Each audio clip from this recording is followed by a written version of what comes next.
Hello, hello, and welcome back to another episode of the 2020 podcast, Canada's #1 optometry podcast, bringing clarity to business, entrepreneurship, and optometry. Thank you so much for taking the time to join me again here to learn and to grow. As always, I am truly, truly grateful for all the support everybody's been giving me, whether you're listening, leaving reviews, leaving comments, giving me shout outs on social media. All of that stuff is incredible. I feel truly blessed. So thank you for that. And as always, I always ask the favor right off the top. If you do find any value from any episode, and I know today you will for sure out of this episode, please do share it. Take a screenshot, throw it up on your Instagram story, share a link in LinkedIn, whatever you could do. I truly appreciate all of that. And it's been really a pleasure to kind of get out there and connect with so many of our colleagues in the industry to share all the value that my amazing guests have. And my amazing guest today is Dr. Tommy Pinkston from North Carolina, owner of Haywood Family Eye Care, the Young Optometrist of the Year in 2015 in Georgia, and the 2020 Young Alumnus of the Year from UAB. Truly a decorated young optometrist. I meant to say Dr. Tommy, the Iron Man Pinkston. That was really the right way to introduce you, Tommy. We're going to get into that for sure, but please, thank you for joining me, man. I really appreciate it. Yeah, I'm super excited to be here. I know we've kind of connected over social media over the past, year or two and listened to your stuff. And you've got a long list of great guests that I'm excited to just be a guest on this podcast. So it's pretty awesome. Thank you. Thank you very much. Yeah, I've been very blessed to have some pretty incredible people, and yourself included. It's incredible to have people who can share insights. Like, try to put this into words here. I'm a podcaster and I struggle with my words all the time here. But we think, just because we're all optometrists, we all must think the same way or act the same way, but we don't. We think so differently.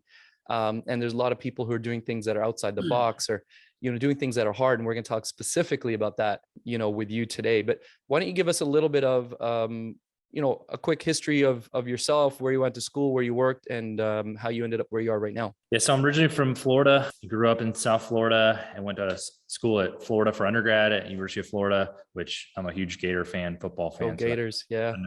That's another story for another time. So we've had a rough couple of years here. And then went to UAB, School of Optometry, started in 2008 and finished in 2012. Finished up 2012, and then went to Wolfson Eye Institute to finish a year of residency in corneal disease and refractive surgery. And then after that, I started as an associate at a great private practice in the metro area. And I was there for about 3 years and just had some changes in my life. My father passed away and we had our first child.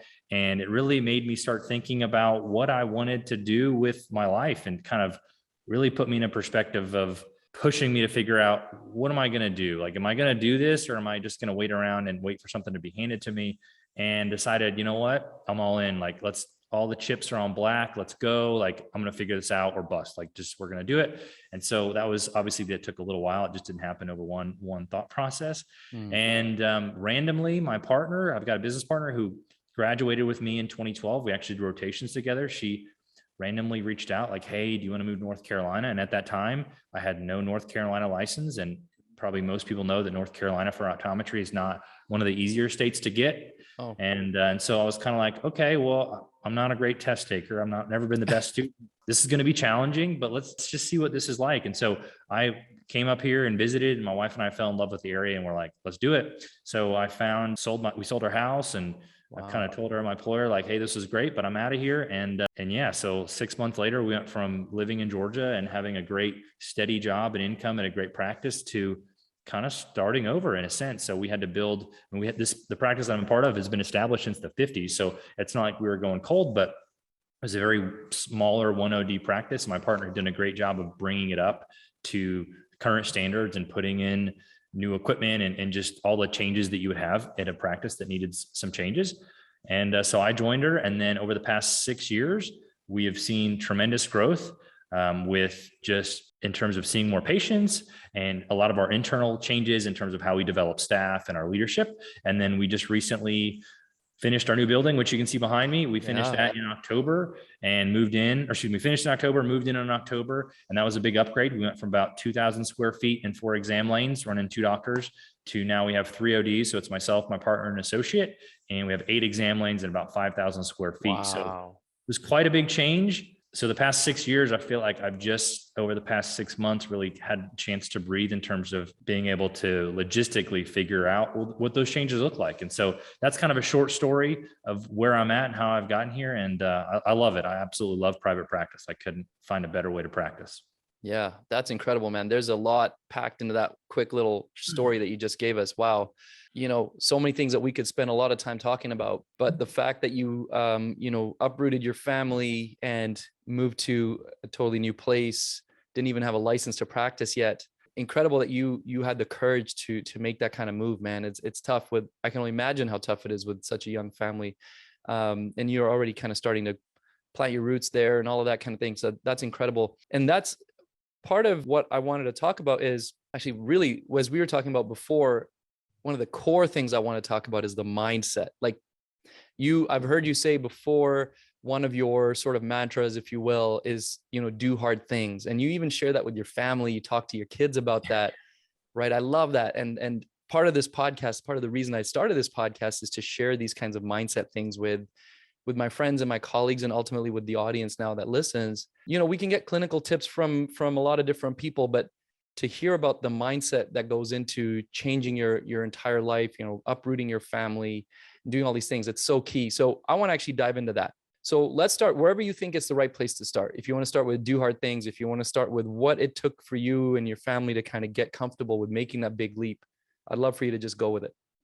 Yeah. So there's a couple things I could say there. I guess the first thing is that I do not like change naturally. So I think part of all of us like comfort. There's a level that, we're all working very hard so that we can be comfortable at a certain age, right? Like we can retire. I think that's a human nature to strive to be comfortable, right? And so that is it's a big dichotomy from being uncomfortable forcefully, right? And so that's really hard. Like we all went to, if you're in the eye care industry, whether you're an optometrist or an optician, whatever you're doing, you're probably doing it so you have some better quality of life, or so you can improve some people's comfort level somewhere, right? And I think that's naturally different than what we're kind of forcing ourselves to do. It took me a while to kind of figure that out. And so part of that whole thought process was when my father died, and I had this newborn that was 6 months or 6 weeks old. And my wife and I are just looking at each other like our world just kind of changed. Our whole process kind of changed. And so we kind of took on the idea that I don't want to get to the end of the road, whatever that may be for me personally, and just think like I should have, or I could have, I had the talents, but I was too scared to. And so I think we all have to kind of face that eventually. I think some people come to that sooner than others. And luckily, I think that was forced upon me. And I think it's worked out. Obviously, I've taken some chances and gotten lucky on some chance, or I could have not worked out and I wouldn't be sitting here talking to you. So to some degree, you just never know. But I think it's important that you put yourselves in uncomfortable situations on a regular basis that you're not you're not inherently risky. And so I like to do, and I'm into endurance stuff. I really think that that's a great way to physically feel that stress. But I think that that's an important way to just think about, okay, am I not doing something because it just feels uncomfortable and I don't like it? Or am I not doing it because it's truly hard and I'm not going to be capable of? And I think most of the time it's not that you're not capable. I think it's just, you might be uncomfortable with the situation. That's very true. That's very true. And I think you're 100% right about, like, we actually spend most of our lives trying to create comfort, right? So it's very, it's the opposite of what you're saying here, as far as deliberately putting yourself in uncomfortable positions, but that's how you're going to get stronger and better over time. And one of the things that people talk about is sort of this armchair, or what's it called, rocking chair sort of philosophy, or as you put it, sort of these, you and I, again, talking offline, talk about like a funeral analogy, like looking, kind of putting yourself, hopefully many, many years ahead in the future, and then looking back. And tell me about how that plays into in like the decision making that you have kind of on a day to day. Yeah. So I don't enjoy funerals, let me be clear, but I've come to learn, I feel like you can learn a lot from that. Like, they're not fun by any means, so don't misread me. But weddings and funerals are big things that you get to stop and you get to look around, and it's a snapshot in somebody's life, right? And you're just an observer. And so, over the past couple of years, that's always a tough time, right? Especially if you're really close. But on the flip side of that, it's a huge learning curve, because you can look around and you can see, wow, this person, I didn't know they touched this person's life, or I didn't know they touched this person's life, or I had no clue about this whole aspect. And so I think to some degree, those uncomfortable situations, and it's a tough situation to be in, help people kind of find out where their goalposts are. Like where do you want to be? And so for me, I mean, that was my big turning point. But I do think it's important to just set yourself up to be challenged. And so I don't think it necessarily has to be something that you can't do, right? So like you kind of alluded, I'm big into triathlons, and by no means am I the fastest guy in the world, but I like to do them because they're challenging. But I don't think you have to set out and say, okay, I'm going to go do some crazy physical event. It doesn't have to be that. It's different for everybody. And so most recently, my daughter and I completed a 5K, and she's 7. She just turned 7. Wow, and so that's amazing. 3 miles on little legs, like that's hard, and it's not easy to do. Yeah. And so before the race, we sat down and I said, okay, Charlotte, it's going to be tough. It's, you haven't trained for it, but she wanted to do it. I said, we're going to do it. And, we're not going to stop and take a break. Some other 2 kids, I was pushing them, and she's like, what if I get tired? I said, well, then we'll rest, but we're going to keep moving. Like, we're just going to keep moving. And so first mile, she went out real hot, and I was trying to coach her up the pacing, and it just over her head. So mile 2, she started to burn out a little bit, and we got towards the end of mile 2. She's like, okay, can we just get up here and let rest? I said, no, we can rest, but we're not going to stop. And so we got to the end of the race, and I could tell she was not happy with my answer. We got to the end of the race, and she's like, oh, I'm so glad we pushed through it. And like, you could just see her little mind clicking. And so it was cool to be able to talk with her. Like, yeah, that was uncomfortable, and I didn't really want to do it, but I'm glad I did it, because I would have stopped really before I even knew I was capable. And so I think things like that, setting small examples and then just build on it, And I think for business, it's having those conversations that you don't want to have, like reaching out to that person. We all have things that we're naturally gifted, right? So if you're outgoing, it's easy to be outgoing and working a room and networking. That's great. But if you're more introverted, that could be your challenge, right? If you're great with certain things, if you don't want to have tough conversations and feel like you don't want to have some of that friction that naturally comes with business, putting yourself in positions to slowly chip away and just kind of attack those little problems, I think are helpful, because then it becomes easier the next time and easier the next time. And so I really have enjoyed just challenging myself. Yeah, absolutely. Well, I want to talk a bit about the triathlon stuff, and then we're going to hopefully link that to work, because I think there's a lot of parallels and a lot of connections there. I think you'll agree. But let's talk about that, dude. You've completed an Ironman triathlon. Just is it one, or was there more than one? Because I mean, even one is a feat in itself. But I've done one full. So there's a couple different versions of triathlons. There's sprints, Olympics, half distances, and fulls. So I've done one full, which is 140 miles. The one I did was 144.6, just because of the way that the distance is set up. So really, you did more than an Ironman. A little bit, yeah. A little bit more. Ironman plus. They're set up in a swim, bike, run. You always do it in that order for standard. And so in 2019, a buddy of mine had just said, hey, you should do a triathlon. And I was like, okay, I'll do it. Let's try it. And so I signed up, and there's a local no big deal. Let's just try it. There's a local one here in town, and it's a half distance, but there's a smaller distance. And so I'm assuming he thought I was going to sign up for the smaller distance, which I didn't do. And I didn't realize how hard it was to swim or bike without like knowing how to legitimately do that. Like, I swam as a kid, but not like competitively.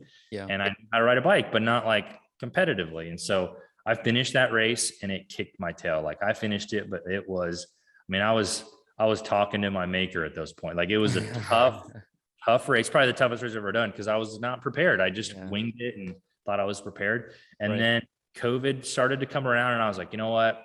That was a poor performance. And like, that was not I didn't feel good about that. I couldn't sleep about it. So I was like, you know what? I'm just going all in. And so I signed up for a full, and then COVID hit, and I was like, well, I don't got else to do. Like, you can't do anything. And I live in the mountains, so there's great places to run and bike and get out and not have to be in the big city of biking. And I was like, well, let's just do it. So I did full Ironman. It took me about 2 years to train for it. Just with COVID, they kept canceling the race, but finished it in September. And now I'm hooked. I see why people get addicted to endurance events, because there's always things. It's like business. You can just learn. Like, you may not be the best at it, and that's okay. It's not about being the fastest guy or the you're probably never going to be the best. You're not going to be the Michael Jordan of it, right? And that's okay. But can you just get a little bit better, and can you shave off a little bit time and get a little bit stronger? And so it's I love it. I would sign up for more if my wife let me, but she told me like, no more fulls until our kids get a little bit older. Fair enough. Yeah, I can imagine it's a commitment, right? Because it's a full marathon that you're running, and then a crazy long bike. A couple of really good friends of mine from undergrad were into that, and I think a couple of them have done the Ironman. But back in undergrad, I would do some training with them, and we got they had these T-shirts because they had the triathlon club back then, and it was always the slogan was "Ain't no fun like swim, bike, run." Right, so that was there. So I never really got into the swimming part of it, but the running I always really enjoyed, and the biking I kind of like got into it a couple of years ago. And I don't know if have you ever been out to Vancouver before? No. Oh, so we did a ride Vancouver up to Whistler Mountain, the ski resort. So that was speaking to your maker, that was me about 3/4 of the way up that ride. And I actually I didn't look at my bike again for like 2 years after that. It was like too much for me. But there's so many parallels. Like I was saying, like there's so many points. Like if I take that ride I did to Whistler, you go through so many stages of like denial, grief, whatever, pains, oh, like you can quit now, it's fine, like nobody's going to judge you, or like, other things that you're saying to yourself. And then you go to the point of like, okay, it's just one pedal at a time. It's just one little step at a time. It seems like this, literally we were climbing a mountain, right? You're looking at this giant mountain you're trying to climb, but really if you just do it one stride at a time, you'll get there. And I feel like, again, like you said, do the small things, chip away at it. You can apply that to pretty much anything, right? Whether it's personal relationships, business relationships, talking to your staff, which is kind of where I want to take this, and building your team culture, which is something that, I've watched you do on social media. You talk about how often you have meetings and the things that you do, and you have a huge staff compared to our team here in Vancouver.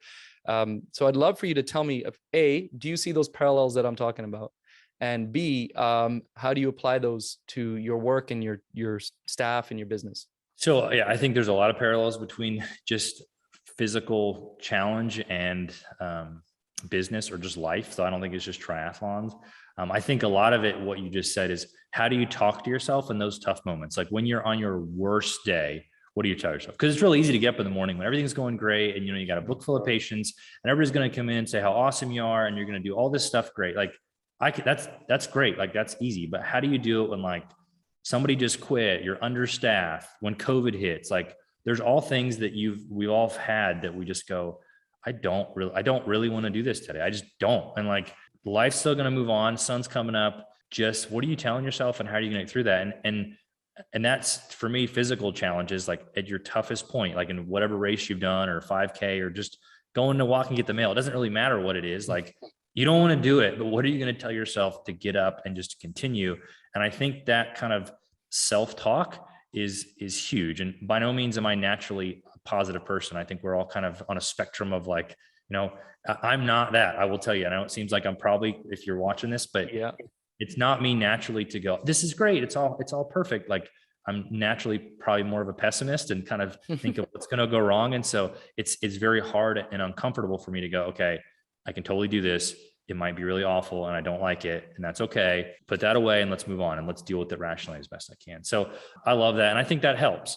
And so I think the biggest translation from that was COVID. So we bought our building that you see here about 2 weeks before COVID hit. So oh, wow. We were really excited. We've been looking for 2 years. We started looking about 2017 for a building because we were running out of space, and we found this building, and we're in a small town. So commercial buildings just don't come up very often. Mm-hmm. Found this, closed on it, super excited.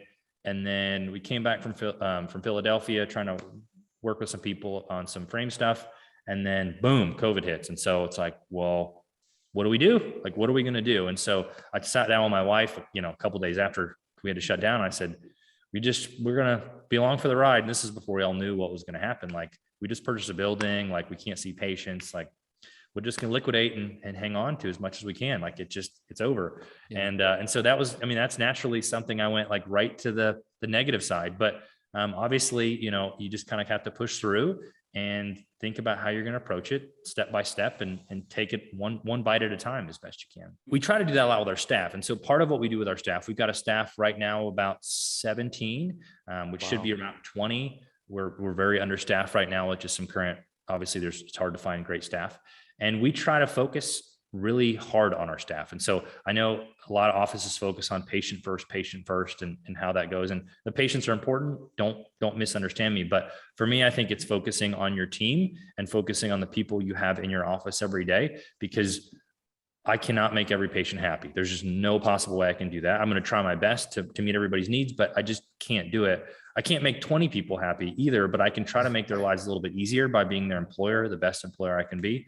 And by no means does that mean that I'm perfect, but that does mean that I need to focus on that every day. And so we do a little things that are a little bit different in terms of trying to make sure that communication is a top priority, making sure that our staff feels appreciated every day, making sure that they come in and they know how they're going to communicate with us, kind of the owners, how they're going to communicate with our leadership team, how do they know what their expectations are, and making sure that not only do we do that, but that we continue to focus on that to try to improve a little bit every day. And so in terms of getting some constructive feedback from them, like, hey, we don't like the way you guys are doing this. And we go, okay, well, we have this problem, so I have to have some solution, but let me see if I can tweak it because you guys don't like it, or it's coming, I'm presenting it one way and it's not coming across that way. And so kind of embracing that discomfort. I mean, that's hard to hear if you have an employer or employee that you really like, and they're like, listen, you kind of sounded like a jerk when you said that. I'm like, oh, good point. Like, at the same time, I value those employees so much that they're comfortable enough or brave enough or whatever it is to actually give you that feedback, because a lot of people will just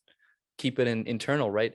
And so anytime somebody does give me that, first thing I say is, well, thank you. I'm really actually truly appreciate your transparency and openness to share that. I think it's so important. So we try to do that as best we can. And so it doesn't always work, right? And not everybody's a good fit for our office. I don't mean, because some people don't like that friction, and inherently it's hard. It's challenging. And so part of when we interview, I tell people, how much do you like change? Everybody goes, oh, I like it, because it's an interview and everybody says, try to say something right. I said, if you truly don't like change, you're not going to like it here. I said, I don't like change either, but just know that that's a pill that you're going to have to swallow, because if we can improve something, we're going to do it. And that may mean that we change it, and that may mean feel very uncomfortable because we've done it for 2 years or 20 years or 30 years. I don't know, but it doesn't necessarily mean that we're going to continue to do it. And so we try to get everybody on the same page, and we try to continue to have those conversations to communicate. And it's always a work in progress. By no means am I a guru on staff development, right? I try to be as best and knowledgeable as I can in making sure that we can get all these team members to work together, but by no means am I perfect. And I feel like it's a work in progress. Mm-hmm. Well, that's amazing that you do all those things and you push the whole team to kind of grow and change like that, because that's difficult for the owner, and the person who's coordinating all of that, forces you to be in an uncomfortable position, because it's really the easiest thing for us to do is sort of just let things slide, let just things go the way they're going, and even ignore certain things, sweep them under the rug, because you avoid the conflict that way. Most of us dislike conflict, right? But it's amazing that you do that. 17 staff, that's what you said, and you feel like you're understaffed. That's literally like more than double the staff that we have. It's at least double. So I find coordinating like 8 or 9 people difficult. Can you give me some tips on like what works well for you guys? I can tell you that my answer is always found from what doesn't work from personal experience. So everything I tell you what works, I've found only because I've made mistakes, right? So a couple things to preface it. We have 3 full-time ODs at our office, which is why we have so many staff members, and we're in a small town. So we have an in-house lab, and we just try to make this the one-stop shop for anything eye care, whether it's exams, glasses, contacts. And so we try to do as much in-house and keep the patient in our office by providing them good care and services we can, which is why we can support so many staff. I've found that the biggest thing is that one person can really only successfully communicate or really manage like 3 or 4 people, maybe 5 to 7 if they're really talented. But at a certain point, it's like herding cats, right? Like, and everybody has opinion, which is great, but then the opinions start to veer, and it's really hard to make sure we have everybody's vision on the same page.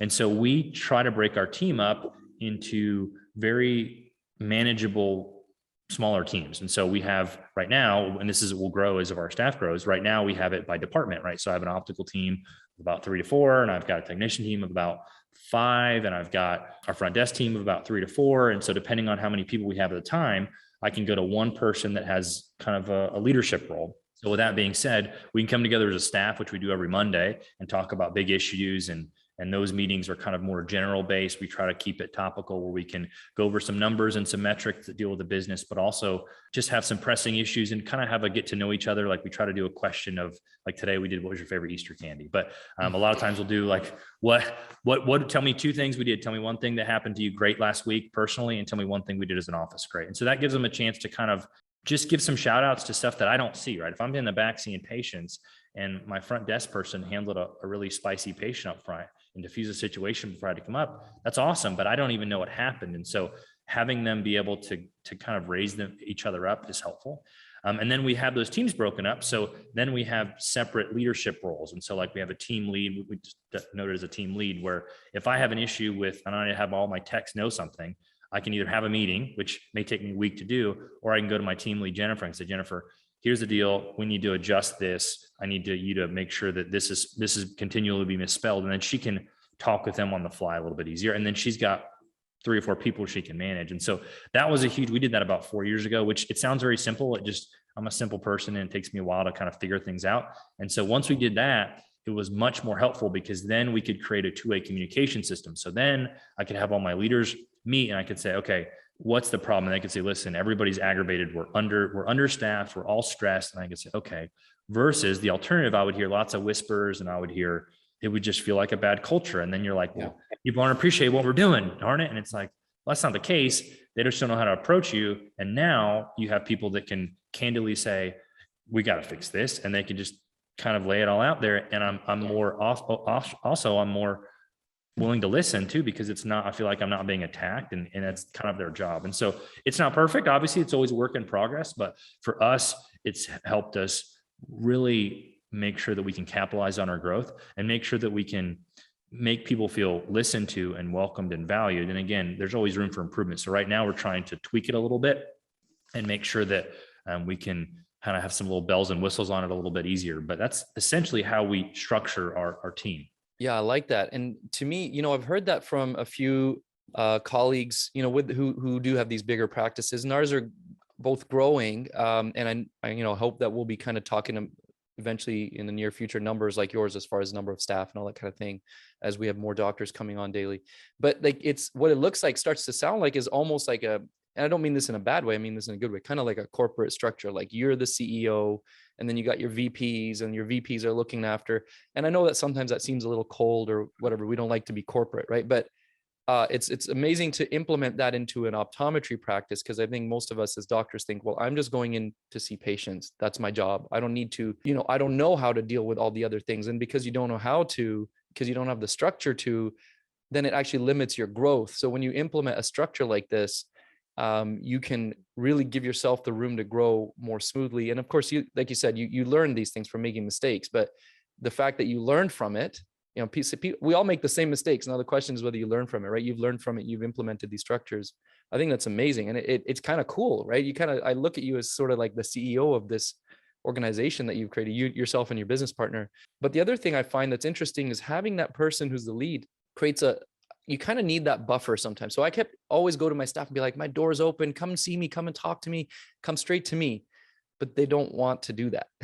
They're not comfortable. As much as like I try to be like this, I'm like this at work, the way I talk, I try to be very like comfortable and open, but once you put someone in between who's the lead or the manager of that thing, all of a sudden that person's like, oh, they're just talking away about all the things that they like and don't like. And it totally opens a conversation way more. I don't know if that's how you feel as well. For sure. I mean, so it's myself, my business partner who own the practice. And we found that I could say my door's open and ask people and say, hey, have one-on-one meetings with them and say like, can we do anything better? I'm like, no, you're doing great. And then they'll quit the next week. And you're like, you don't feel listened to. I'm like, I'm trying and so I think part of that is just kind of some things like any relationship, right? So like, I like simple analogies. So like when you think about your spouse, like your spouse is going to communicate probably different than my wife communicates very differently than I do. And so part of those first couple of years of marriage is figuring out like, okay, how do you communicate and you step on a few hot button issues and now you got staff members who aren't any different than that. And that you're seeing them as much as you're seeing your spouse because you're here all day, right? For 8 hours.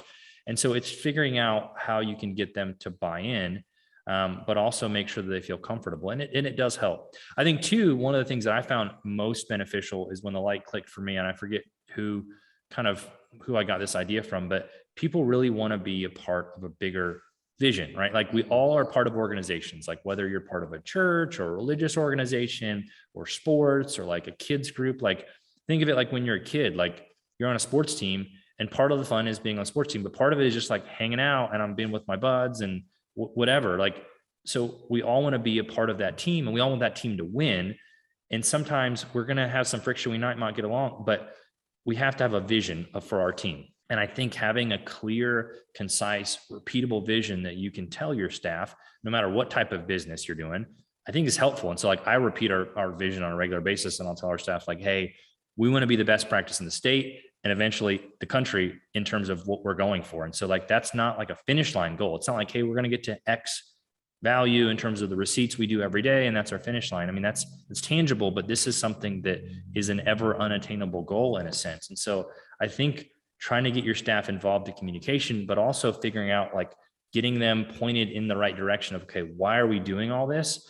We're doing all this because this is the vision of the office, and this is the vision that we're trying to drive towards. And so I find it helpful. No, that's fantastic, actually. And it's really cool that you say that, because that echoes. Do you know Justin Manning by any chance?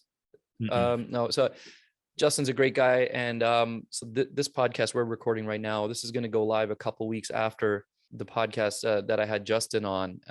I did one at Vision Expo with a few different people. So I did like 10, 12-minute conversations. And one of them was with Justin, just an amazing dude. And he's essentially what we're talking about right now, this whole building a culture and managing, personalities. And that's kind of his role, but he's at PECA, and he's like the chief, whatever. I can't remember, man, he's going to hate me because I keep forgetting the name of his position, but like, that's kind of his job for like helping ODs kind of manage this type of stuff. And it was amazing that he gave me his 3 things that he thought were really key for business culture or team culture. And definitely maybe the biggest thing was the vision, exactly what you just mentioned, like 100% the way he described it. And, so it's really cool that you're already doing that yourself. And one thing that he said, like, these are things that I just learned from Justin, honestly, that I'm not giving my own ideas here, but one is to have the vision, but also, and share it with your staff, exactly like you're saying, but also when you're giving feedback, like if a staff member has done something really well, you give positive feedback and then you relate it to that vision. So, it's fantastic that you gave this patient this amazing service. It's going to help us get to our goal of the thing that we know that we're trying to achieve, and really kind of brings it all together. I keep hitting my microphone here. Bring it all together. And I think that's so cool that you're already doing that. Again, things that I'm learning and trying to implement in my office. So really cool, man. Sounds like you're obviously on the right track, and moving from a 2,000 square foot place to a 5,000 square foot place with 8 exam rooms and all the things. That's a sign that you're on the right track as well. And I wanted to talk a little bit about that. Let's talk about your beautiful space that you have. I don't know if you want to try giving us a tour, or if we just want to describe it to us. I've seen pictures on Instagram, the little things that you incorporate. So first, tell me about like anything design wise or like aesthetics wise that you feel really proud of. But I know there's like little things that you're doing too, like your trays that you use, all these things. I love that. So so my partner and I have, so practicing with a partner is definitely probably not what most ODs do, right? And so we kind of divide and conquer. And so like my talents and her talents are very much play each other very well, right? So my talents are not design. So all of the stuff you see behind me, she was just kind of like, do you like this? And I was like, yep. Because if I would pick it out, it would not look very good. So I will say that she did an amazing job of making sure that it looked to the vision that she had in terms of what the practice was. And so we used optometric architects, we're a very good group, being able to help us with the logistics and figuring out the little details that you don't think about in terms of like things like plugs and how many outlets you're going to need, and if you're going to have where they're going to be on the wall, little things like that would really end up costing money over time as you did change orders or however you set up your contract.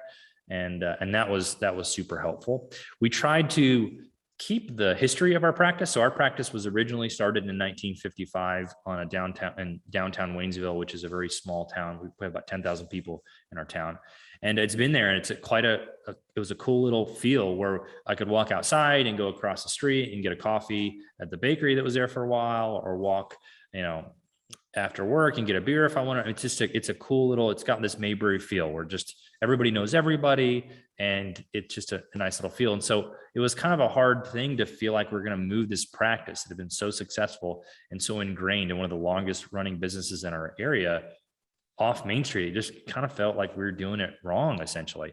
So we wanted to make sure that we had the same unique feel, but also brought it to the next stage of development in terms of our office. And so part of that was we've always had a boutique feel. And part of that was making sure that we had an independent look that looked like a practice that could not only be unique, but you could find in any big city. So Charlotte, New York, Miami, Vancouver, wherever, that we could rival that. And so we wanted to make sure that we had that good feel. And so part of it is the chandelier behind me there. It's quite impressive. And every time every time I look, I'm like, that thing is crazy. And so that was my partner's idea, and it looks great. And it just brings the room together, and making sure that we have just the visual displays that we need to, that you could, whether you're getting a high-end frame or a medium end frame or a budget frame option, that you felt comfortable in the space and that our staff was welcoming. Yeah, no, it's beautiful. Yeah, definitely that chandelier draws a lot of attention, but it's amazing. Right in the center, I think it kind of brings everything together. That's fantastic. And what about those little design pieces, like the trays that you guys use? Is that your partner? Is that other? Yeah. So our operations manager, so my partner's husband kind of helps with our IT and some of our operations. And so that was his brainchild, and he did all that, and trying to make sure that we have all the little details. And so I like the things that those little ideas that go above and beyond, that you don't really notice until you don't have it. When we give a pair of glasses, whether, it's cost $20 or $200, it needs to look unique and independent. And so we want to have that nice display. In our exam rooms, which I can show you here, is I've got screens in the corners. And so when you're sitting there and you're a patient, we try to keep our wait times very low. But if you're a patient, we want you in there, you're a captive audience. So I want to be able to have internal marketing. So a lot of time I spend my time is I have slides of our staff, and we got video of our staff trying on glasses. And then I might have a glasses ad from Frameline, and it might have something about dry eye, and then it might go back to, did you know about eyeglasses? And so the patient's sitting there and they're waiting for me on their phone, or they're trying on their contacts, and they're sitting there and looking at the screen there, and they can say, okay, well, I didn't realize I could do daily contacts. Well, and you come back in the room and they're already in there. And so it's helped us kind of fill that need where there's no time that the patient's not felt and taken care of, or at least that's our goal, is that we want to make sure that each little step of the process is taken care of. So one of the things I think was, for us, was felt uncomfortable. So kind of back to our uncomfortable is we had a waiting room, a traditional waiting room. And some offices already have this. Like, this is not a new idea. This is not my idea, but we toured offices to figure out, like, what do we like? What don't we like? And there's a couple offices that had minimal or no waiting room. Like, that's a really unique idea. And then the people that we talked to who built a building that had a waiting room said, oh, you can never do that because you've got to have a waiting space, and you're going to have wait time. And I was like, yeah, but if I don't, then I'm going to be forced to deal with it. Right. And so, like, if I have time for patients to wait, then magically those chairs are going to fill up. And so we have crunched our waiting space to 2 really nice chairs, and the patient should be left there less than 5 minutes. And so our staff knows that really, if it takes them enough time to get a coffee, that we're not doing something right. And so part of that has really changed our whole conversation with our team of, like, okay, the patient checks in, when they walk in the door, it's like 20 feet from the door to the front desk. You should know exactly who's walking in, greet them by name, and then offer them coffee. And then by that time, you should already let the tech know. The tech should be coming around the corner, and they should almost feel rushed to their coffee, in a sense, which is kind of the goal, because we don't need those chairs filling up. Those chairs do not need to look worn, because we should be on that type of rotation. And that's kind of back to those little details. Like, how can I build an office space physically, and how can I build a team mentally that can handle making sure that we go the every mile with every patient to make them feel unique and special and suit their needs. Yeah. Incredible. Yeah. I've heard that conversation about, the kind of arguments back and forth about having a waiting room, not having one. I get the idea of not having one.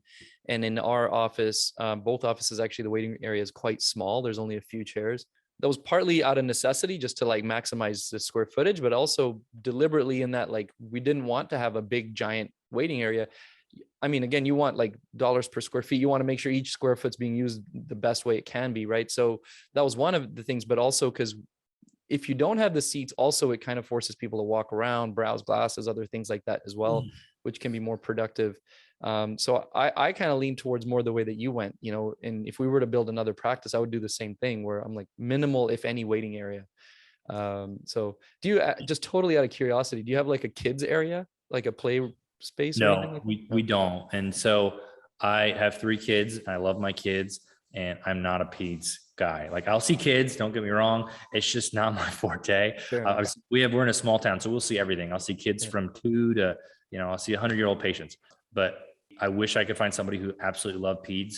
I don't, it's just not my thing. I don't mean that the wrong way. You have to really love it. And it's just not my thing, long-term. So we don't have a kids area.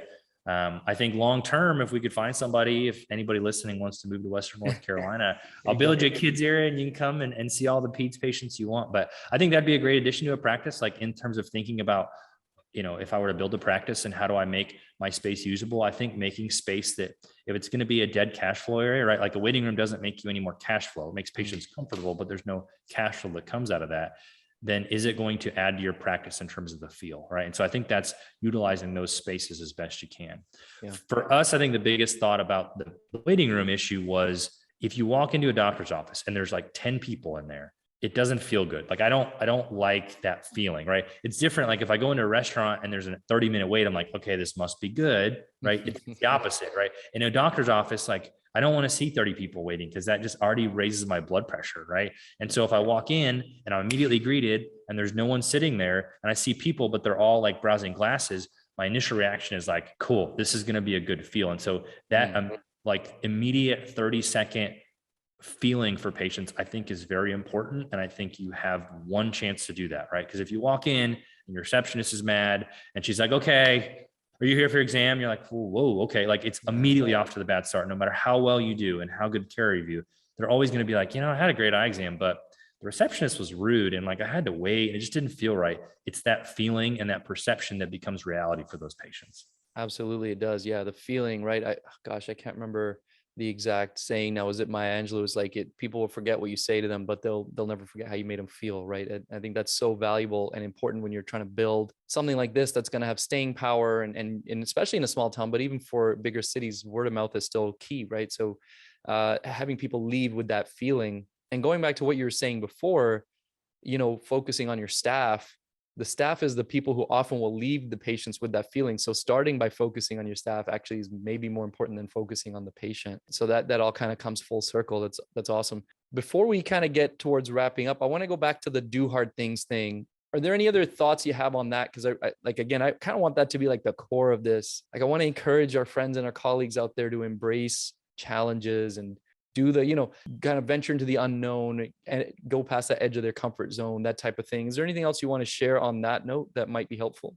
So I think that looks different for everybody, right? I think that doing what feels uncomfortable is important, and that may look different depending on the phase of life you're in or depending on the phase of career you're in. And so the biggest thing, I think that the biggest takeaway, I think that is that when you're young in your career, like it feels so overwhelming. Like I remember being in optometry school going like, okay, there's tests that I can barely pass when I'm working my tail off, right? Like, like I'm not like, I wasn't the best student, like, and that's fine, right? Like it's really hard. I'm thinking I have this dream of owning a practice. Like, how am I ever going to climb that mountain to be able to just get out of optometry school after the first year? And then I got student loans I got to pay off. And then my wife wants to start a family when we get out of school. Like you start thinking about like how far you have to go, and it becomes paralysis by analysis. And I think the only way that you can kind of get over that is figure out, okay, the hardest, most imperative challenge I have in front of me right now today is this. And I'm going to attack that with everything I have. And whether that's an optometry school test and you're in year one and it's your first optic test, just do it. Do the best of your ability, whether you're top of the class or bottom of the class, and just continue to just push yourself to do what is in front of you. And so kind of like we were talking about with endurance stuff, that's kind of the whole thing you have to do. You got to run the mile you're in, right? So I get off the bike and I'm done 112 miles. And I'm like, now I've got to change my shoes in a few minutes. And then I've got to run 26. And like, that first mile is awful because you're like, you feel great because you just accomplished this huge feat. I just swam and I biked, and now I got to run a full marathon. And you're like, don't feel like doing this right now. Like it is just that same mentality. Like, and so for me, I'm really passionate about private practice. I think there's a lot of students and there's a lot of talented entrepreneurs out there in optometry school that are kind of in that situation. I know I would be, if I was starting optometry school, like, okay, I want to get in private practice, but I feel overwhelmed and I have all this debt and I have all these things I want to do in my life. And I just don't know how to prioritize that.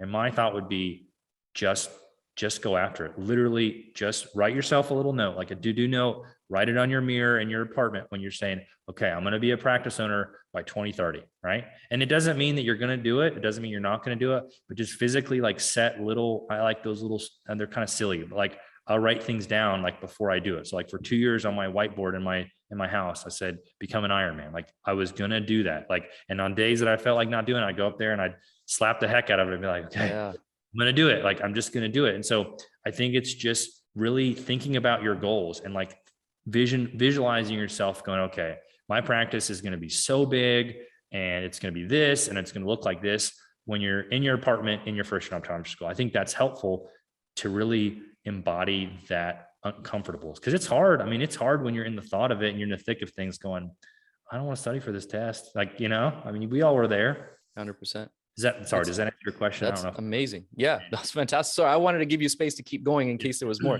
No, that's amazing. All of that is amazing. And I think you kind of touched on a couple of different things. Was there something else? Sorry, were you going to? Yeah. So I think the big thing is for me, my concern for optometry is there's so much pressure on young ODs and young grads, and not even young ODs, just ODs in general, but young grads in terms of, I feel like there's this squeeze, right? There's this squeeze of student loans and stress from just optometry school. Like if you're year 3, year 4, and then there's all kinds of changes in the market and private equity groups and all these things, and you're kind of getting squeezed in the middle. So if you're like in the beginning of your career going, what am I supposed to do? Right? I've got these things financially I've got to do, and I've got things that are putting pressure, and it just feels like I can't find it.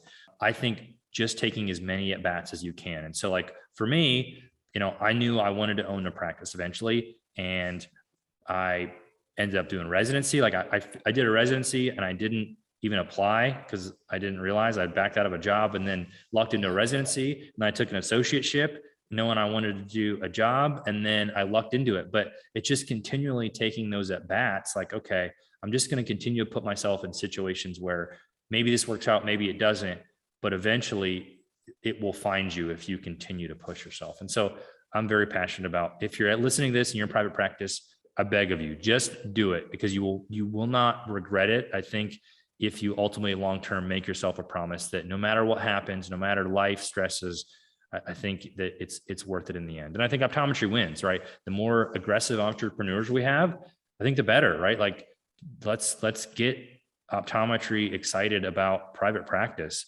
which there's a lot of people out there, but don't be scared. It's tough, but it's well worth it. Yeah. How about that? Pep talk there. I love it. Let's get it, guys. If you're not in private practice, I bet you're geared up now. But I 100% I echo everything you said, man. I would echo everything you said there about being aggressive, being enthusiastic in private practice. Everybody, we talk about it. Private practice is kind of like the backbone of optometry, of the profession. We need to keep it there. We need it to keep growing, even with all the other forces and things that are in there. And it is easy for young ODs who are coming out now to probably feel a little pressured or confused or whatever it might be, to take the job that's going to pay well so you could pay your loans off. And then you're afraid you might get kind of stuck in that forever, but you don't have to be, right? Yourself as an example, myself as an example, I pretty much only worked in sublease settings for the first few years of my career, and then, eventually ended up with my own private practice. The opportunities are always there. Just a matter of being willing to take the leap, like you said. And, I like that, being aggressive, like that. We need those aggressive type, entrepreneurial type. And we have them. We have a lot of them actually in our profession in North America. There's a lot of people doing amazing things. And I love it. I love it because those are the types of people who are going to show us that there's so much more we can do than just spinning the dials or working for some big corporation. And that's going to help us grow and move the profession forward. So awesome, man. Thank you for that insight. Before we get to the last 2 questions that I'm going to ask you, I'd love for you to share, where can people find you? Where can they get in touch with you? How do you want people to find you online? You can find me I'm on LinkedIn, Instagram, Dr. Tommy Pinkston on Instagram, and on LinkedIn. Feel free to reach out. I really love getting to just be able to connect with people. And I really love, like we just talked about, is making sure that if you're interested in private practice, that I don't sugarcoat it, right? There are tough times. Like it's not all sunshine and rainbows, like by all means, but I will be candid with you in terms of what I think it could offer. If that's something that intrigues you, whether you're a student or a young OD or already in practice. And so by all means, feel free to reach out. I love talking about it. And if you're in our area or want to make a trip to Western North Carolina, I will gladly show you our practice and show you what works and tips and tricks and things that didn't work that we wish we would have known too. Yeah. Yeah. And there's a lot to learn from people who've been through it. So let's put that back out there. If there's any ODs who want to practice in Western North Carolina, Dr. Pinkston's looking. Like, let's just make this a classifieds ad here. I don't mind. No, but honestly though, like everybody's looking for a good place to work, right? So why not? If you're looking for that area, definitely give Tommy a shout. And Tommy, I came up with an idea for your Instagram. I think you should change your handle to the Iron Man, but spell it EYE. Iron Man. Good. I think that'd be, I like it. right? That's pretty classic. Yeah. That's gotta be, I doubt there's anybody else who's got that handle. Let's scoop it up right now. Hang on to it just in case. All right. Last two questions that I ask every guest. I actually have changed this one. So if you listen to previous episodes, which I think you did, the question I used to ask everybody is, if you could go back in time to your younger self, what advice would you give yourself at that time? But I was in a meeting recently and there was a speaker, an accomplished entrepreneur, and she was like, that's such a stupid question. She like totally shot it down. Not to me directly, but she's like, I hate when people ask me that question on stage. She was saying that. I was like, all right, well, I guess I'm not asking that anymore. I might bring it back. But I like the other question that she decided she was posing to us in the audience. And that was, what would your younger self say to you? Like, what would your teenage self, or let's say, I think I like the idea of your undergrad or your optometry student self, what would that person say to you right now? So my initial answer is that I'm surprised you made it out of optometry school.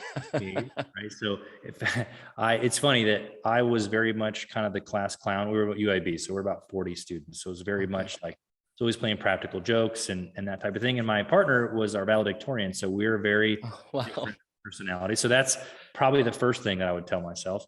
But I think the second thing is that, I got to think about this. Give me a second. That's a tough one. So repeat the question for me. Sorry. What would your younger self say to you right now? Let's say, I think optometry school, let's say first year optometry school, Tommy Pinkston, what would he say to you now? Like as a question or as a statement, like knowing what he, looking at where you are now, what would he say? Not looking for advice, just looking at you and saying, like, how would he feel about where you are? What you My answer is going to sound like I'm a cocky, and I don't know if that's going to come across. You know what? I'm setting you up for that. That's the kind of the point of the question. Okay. All right. So that's what I was hesitating. Like, how do I spin this to not sound like a right? jerk? It's like, it's one of those interview questions where it's like, you got to sound like you're bragging, but not bragging. Yeah. I got it. So it's cool. Let me re-answer this. So my younger self, I think, would say that I'm shocked you did as much what you did with as little talent as you had, I think.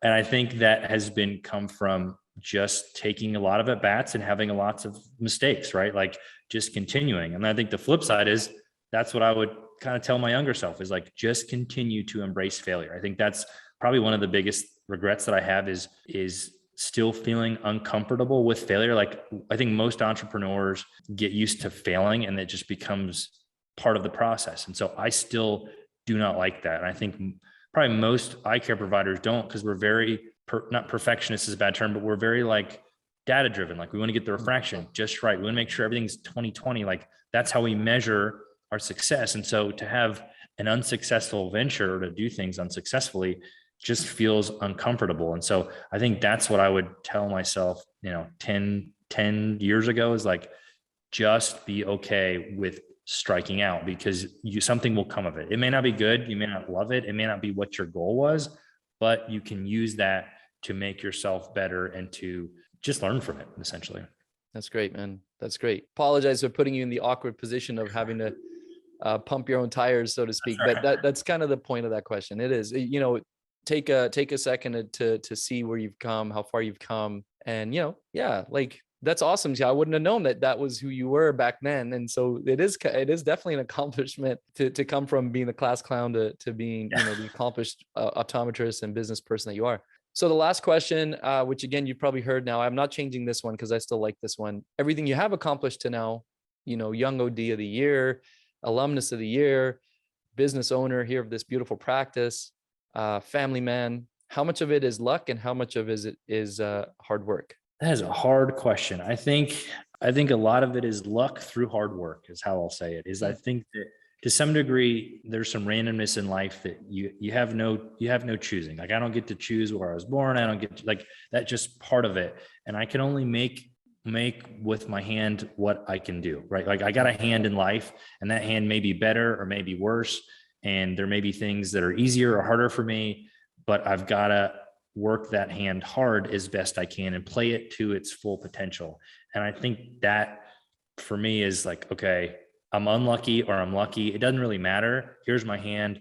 Let's move on and let's just take it and let's have fun with it. And so I think that's part of what I like about being in private practice is like, I've got a hand that I may be able to make a better hand because I choose my own fate, or could gamble and go, it could go bye-bye. Like It's different versus a steady hand. And I think that's part of, I like such about what I love about private practice.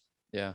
Yeah. You do essentially determine your own fate, for the most part when you're in that setting. But I like that, luck through hard work. That's very good. That's a very philosophical answer. And I'm all about that philosophical mindset. So it's great. Yeah. Any final words of wisdom you want to share with us before we wrap up, Tommy?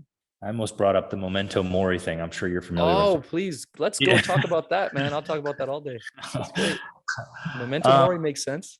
Yeah. I almost had it. You can get stickers made for your bike, right? And so you're on this bike when you're doing triathlons for, 6 hours, if you're doing a full, or 3 hours, if you're doing a half, maybe 2.5, if you have a really good race. And so you're looking at this bike. And so part of it is like, what are you looking at? So you can look at the road and look up, but then you look down, you look back up. And so this year I'm going to have a little sticker made that either says do hard things or memento mori or some version of that. So I can just look down and go, okay, this is what I signed up for this for, like in those really tough moments. Yeah. Sorry, that's an aside. I know it's not really. No, I love it. That's great. So just so everyone knows, memento mori, Latin, I assume. Is it Latin actually? Well, anyways, the point of the saying is that it could all end at any moment, right? So you got to live, make the most of this moment. Otherwise, it could all be gone in the next moment. Kind of a way to make sure you give your fullest here in this moment and live your life to the fullest and all of that. So great philosophy to live by. I think the translation is "remember you must die," which is very morbid. And the first time I heard it, trying not to get really tough. Like I don't like that. And I told my wife like about that, and she's like, "You're weird." Like, yeah. I don't like that. I was like, It's not meant in a morbid sense. It's meant in the sense that we all have a finite amount of time, right? And so, what are you going to do with that? Even in a professional sense, like, okay, you got one time to be a professional. This is it. Like, this is it. And so, what are you going to make of that? And just remember that it's part of its luck or unluck, right? And just go for it. And so I really like thinking about like, okay, am I living that to the fullest today? And some days it's like, no, I took that for granted, or, I got short tempered with my kids, or, whatever it may be. Like, it's like, okay, it's not who I want to be long-term. And so just kind of putting a goal out there of just enjoying your life, I guess, is the better way to look at it in a positive sense. Like enjoy your life, because kind of carpe diem, seize the day, same type of mentality and idea. Well, we'll end the podcast with remember you will die. See you later. Sorry. That's not how we're gonna. Awesome, man. Well, thanks for sharing that, Tommy. Appreciate it, man. Tommy, the Iron Man Pinkston, thank you for joining me. And thank you everybody who's listening on Apple, Spotify, watching on YouTube, all of those platforms. Thank you again for tuning into the 2020 podcast, Canada's #1 optometry podcast. We'll be back with another episode next week. We'll see you soon.